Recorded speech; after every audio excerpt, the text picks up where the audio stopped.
at the Galaxy S7 Edge. You'll notice that we managed to get hold of this a few days early because we pre-ordered this. The general release will be about the 11th of March, so if you're hoping to kind of see one in store or pick one up without pre-ordering it, you'll need to wait to the 11th. So we managed to get this with the Gear VR for free, which we know we'll do as a separate review later. So going over the kind of the new features of the S7, we kind of have here the always-on display, which you can obviously tailor to showing calendars and notifications.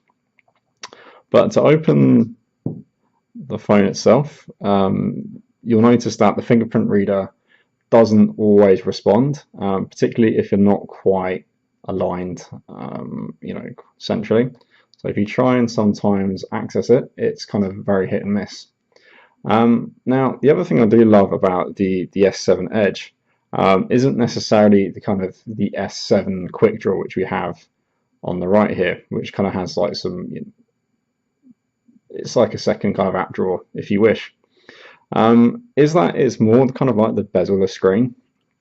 You have a lot of phones that try and have, thin bezels or, almost bezel-free. Of course, the Edge actually does this by having the Edge screen, so it is actually bezel-less. The other thing to kind of make a note of is the fact that having an Edge screen does cause some problems. That if you're just browsing the internet or trying to use the phone, if you're clutching kind of the phone like this, it may not register the touch input quite as well. So these are small caveats that you need to remember about getting the S Edge model. Don't forget though that the Edge has a slightly bigger battery over this S7, so although you are paying a small premium for the Edge display, you are getting a slightly better, longer lasting battery. Now, in terms of performance, this is the EU edition of the S7, so this isn't the Snapdragon 820. This is the arguably faster kind of Samsung self-made CPU. So to kind of test that out, what that looks like, we ran a benchmark earlier today. We just cancel that, and you can see that this has got a colossal 128,000, well, in excess of that ranking. I think smartphones, I think maybe the Snapdragon 810 was coming in about 80-ish thousand. So this has completely just blown away everything. If we check the rankings, you can see that this has the coveted first spot. There is absolutely nothing anywhere near as close. Unfortunately, they chose quite a dark skin, but where my finger is, that's this here, this black line is the next down.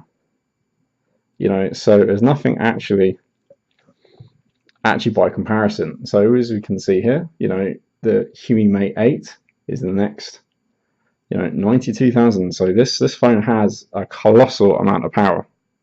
Against the Snapdragon 820, apparently this has slightly slower kind of single core speed, but multi-core if you want games. Actually, incidentally, when we were running the benchmarks, the phone wasn't overly hot. It was lukewarm-ish, but it tends to to be that kind of same temperature. So it didn't feel like the CPU was kind of over revving at all. So I wouldn't worry about your benchmarks being overinflated. The other thing I want to show you is the 4G speed. So just to prove, we're not on Wi-Fi here at all. In fact, I haven't actually even had a chance to hook this up to Wi-Fi. If you can see that, yeah, so definitely not on Wi-Fi. So if I just hit begin test, you can see just how fast this phone can actually be depending on your network coverage. So 60 megasecond, that's probably what I'm getting over fiber at the moment. So when I come to upload this video, I will not be doing this over my fiber optic. I'll be doing this over this thing, over a hotspot. So you can see this is like just crazy kind of speeds. So I kind of wanted to show you, like, demo this, like how fast the data speeds on this phone can be, depending on how obviously good your data is. So that's kind of like how fast the phone operates. Here we have the back of a phone. You can see just how much reflection this has got, quite a bit there. Also, you'll notice that the camera bump has been substantially decreased. Yeah, it's kind of there, but it's an ever so slight raise, and I wouldn't really kind of notice that at all. So, major win for Samsung there. The other thing is, what kind of always cracks me up actually when I first saw the S6 in real. This kind of just looks like an iPhone 6. Does anyone kind of see the resemblance? Obviously this has still got an earphone port, which the new apparently iPhone 7 won't have. Much annoyance to some people. In terms of actually using the phones, I've had a chance on my way home today to kind of get to grips with it. You are going to have, especially if you have been used to a much smaller phone, you're going to have to learn how to use a smartphone, how to hold it differently, because this is a much bigger phone than what I'm used to, particularly if you've not had one of the larger phones for a while. Actually, one of the annoying first gripes is that you tend to hold your thumb on the power button. You want to wake your phone up, but of course this isn't where the fingerprint reader is. So yeah, you can disable that, but then why have all the expense of a fingerprint reader? So you kind of have to kind of reach down here, and that's just probably quite uncomfortable to do that. So as you can see, I'm probably struggling to do that. Luckily, you don't actually have to press the home button to actually unlock your phone, but that is kind of beyond what I'd consider to be comfortable holding. So trying to get down to the edges of the phone can be quite tricky. So doing that is a bit of a struggle because I don't want to drop the thing. So yeah, you're going to have to learn how to kind of get used to holding this. At least it's a little bit smaller than the S6 Plus. I can actually see why they reduced the size of this slightly. So this is a bit of a bizarre one. This is in between the S6 and the Plus variant. So I don't think Samsung will be bringing out a Plus size because it's just too big if you manage to try one out. So yeah, I thought we'd move on to the packaging here. So this is more kind of a kind of exclusive looking cardboard box we have here. Not your usual kind of like white plastic. Just opens at the side. This is the European model, or black onyx. I kind of didn't really want the gold. I thought that might be a bit too tacky. So as you can see, I've not even opened this myself.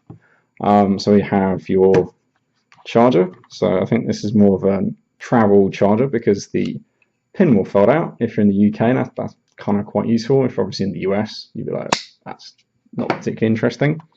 Here we have your kind of standard USB, micro USB cable. Now, really interesting, which kind of caught me surprised, we have here, for the first time included, we have an OTG adapter. So you can actually then just plug in a USB stick or anything else really. So I was quite surprised to see that bundled for nothing. And this kind of threw me at first. I was like, what's this? Is this some sort of new extra gizmo? What's this hard shell case? So I was like, oh, I can't wait to get this out. So turning that over, you'll notice this is actually a carrying case for the headphones. So that's pretty cool. I won't be using these because I have a pair of Sony headphones, which we have here. So these are kind of the Bluetooth variant, which I'll be looking to kind of really give them their paces with the new Samsung and see what kind of audio capabilities that comes with. So the other key feature about the S7 is the fact that you have expandable storage on here. And to kind of really show you that, I'm going to restart the phone and kind of go over some of kind of the security features, which I thought were pretty cool. So we hold that down and restart. So yeah, expandable storage, if you believe the hype, you can have 200 gigs worth of extra memory on here. Now, if you really kind of put that into kind of context, how much memory that actually is, you need to ask yourself, do you need as much memory as, for example, my laptop? So this is a MacBook Air from 2013. This is a 256 gig SSD. So are we now saying that we have phones with as much memory as a laptop? That to me sounds pretty crazy. I mean, it's going to get to the point where it's what is backing what up. you're going to start asking yourself, am I backing my laptop up on my phone?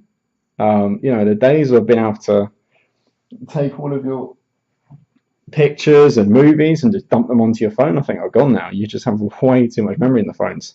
I've opted for 128 gig micro SD because I kind of thought that was, pretty sufficient.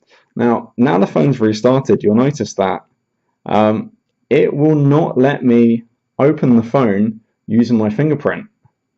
So it doesn't matter how much I try that, it is asking for my PIN number. Apparently this is protect against hacking, and if the phone has been cracked or stolen and it died and they're trying to get hold of your fingerprints. So yeah, that's quite an interesting feature for what I'd kind of show you. So just getting back into the device quickly.